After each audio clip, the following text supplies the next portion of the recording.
In 1965, in mid-1965, I was loaned to the Lunar Orbiter Project at NASA on Langley Field. Dr. Colley was in charge of that project.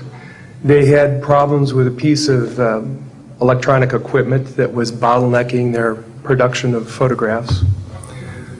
I went to the facility, and when I walked into the facility, there were scientists from all over the world. I was stunned, actually, to see people at a NASA project from all over the world. It didn't make any sense to me initially.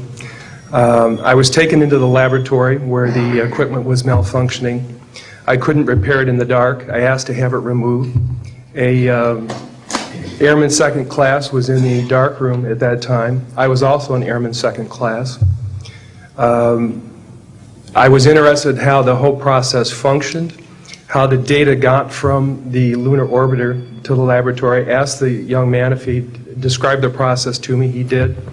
About 30 minutes into the process, he said to me, in a very distressed way, by the way, we've discovered a base on the backside of the moon.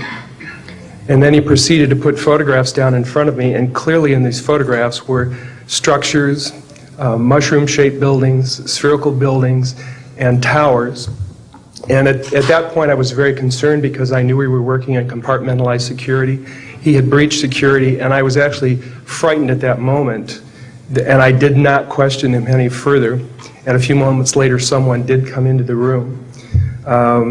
I worked there for 3 more days, and I remember going home and naively thinking, I can't wait to hear about this on the evening news. And here it is, more than 30 years later, and I hope we hear about it tonight.